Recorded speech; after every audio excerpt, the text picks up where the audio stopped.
আসসালামু আলাইকুম। সবাইকে আমন্ত্রণ জানিয়ে শুরু করছি আমার আজকের পর্ব। আজকে আপনাদের সাথে শেয়ার করব গ্রামে মাটির চুলায় তৈরি নরম তুলতুলে চিতই পিঠার রেসিপি। এই চিতই পিঠা আর ভর্তাটা খেতে যে কতটা মজা হয়েছিল সেই স্বাদ আমি এখনো ভুলতে পারিনি। তো ভাবলাম রেসিপিটি আপনাদের সাথে শেয়ার করি। শীতকাল এলেই পিঠা বানানোর ধুম পড়ে যায়। তো এখন তো প্রায় শীত শেষের দিকেই, তো চাইলে শীত যাওয়ার আগে পিঠাটি আরও একবার বানিয়ে খেতে পারেন। আশা করছি আপনাদের ভালোই লাগবে। তো রেসিপি ভালো লাগলে চ্যানেলটিকে সাবস্ক্রাইব করে আমার সাথেই থাকবেন। চলুন তাহলে এর প্রস্তুত প্রণালী দেখে নেওয়া যাক। তো পিঠাটি বানানোর জন্য প্রথমে এখানে একটি মিক্সিং বোলে নিয়ে নিচ্ছি 3 কাপ পরিমাণ চালের গুঁড়ো। এটা কিন্তু ঘরে তৈরি চালের গুঁড়ো, আপনারা চাইলে বাজারের কেনা শুকনো চালের গুঁড়ো দিয়েও কিন্তু পিঠাটা বানাতে পারেন। সাথে অ্যাড করে দিয়েছি হাফ কাপ পরিমাণ ময়দা এবং স্বাদমতো লবণ। শুকনো উপকরণগুলো একটু মিশিয়ে নিব। এবার একই কাপে আমি এখানে হালকা কুসুম গরম পানি অ্যাড করে নিচ্ছি। প্রথমে আমি 1 কাপ পানি দিয়ে হাতের সাহায্যে এভাবে ব্যাটারটিকে মেখে নিব।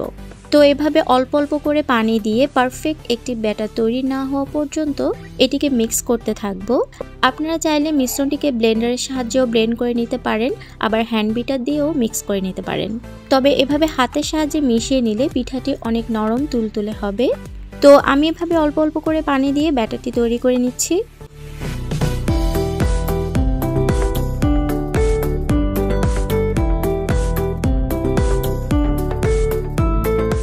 এবার আমি দেখিয়ে দিচ্ছি ব্যাটারের কনসিস্টেন্সিটা ঠিক কেমন হবে।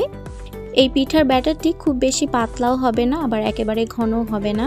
দেখতে পাচ্ছেন চামচটা এভাবে কোট হয়ে যাবে, ঠিক এরকম ঘনত্বের করেই তৈরি করতে হবে। আরও ভালো করে বোঝার জন্য এভাবে একটি আঙ্গুল চুবিয়ে উঠানোর পর যখন দেখবেন আঙ্গুলটি ভালো মতো কোট হয়ে গিয়েছে, তখন বুঝতে পারবেন যে ব্যাটারটি পারফেক্টলি তৈরি হয়েছে।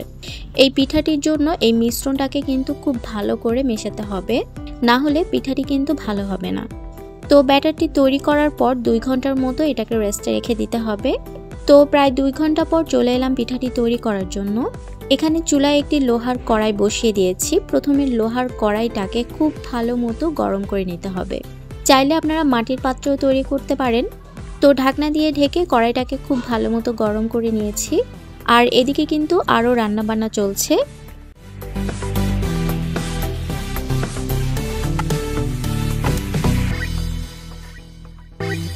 কড়াইটা যখন এরকম ভালো মতো গরম হয়ে যাবে, এরকম ধোঁয়া উঠবে, এই পর্যায়ে তেল পানি মিক্স করা একটা ভেজা কাপড় দিয়ে কড়াইটাকে একটু মুছে নিতে হবে।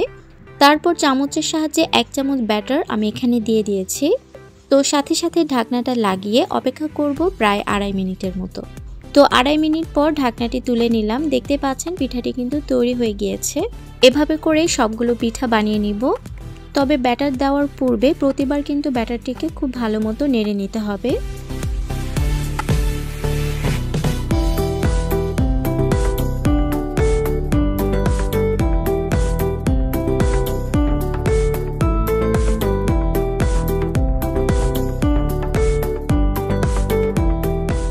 তো এখানে একে একে সবগুলো পিঠা বানানো হয়ে গিয়েছে।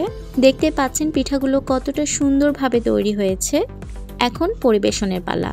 তো এখানে খুব মজার একটি ভর্তার সাথে পিঠাটি পরিবেশন করা হয়েছে। আর দেখতে পাচ্ছেন পিঠাগুলো কত সুন্দর পারফেক্টলি তৈরি হয়েছে। খেতেও কিন্তু আলহামদুলিল্লাহ অনেক মজাদার হয়েছে। আর মাটির চুলার খাবারের টেস্টই কিন্তু অন্যরকম হয়। আমার কাছে অনেক ভালো লাগে, বিশেষ করে আমার মায়ের হাতের রান্না। আপনার কাছে মাটির চুলার রান্না কেমন লাগে অবশ্যই কমেন্ট করে জানাতে পারেন। তো ভিডিওটি ভালো লাগলে চ্যানেলটিকে সাবস্ক্রাইব করে আমাকে সাপোর্ট করবেন। আজকে তাহলে বিদায় নিচ্ছি। ভালো থাকবেন সবাই। আল্লাহ হাফেজ।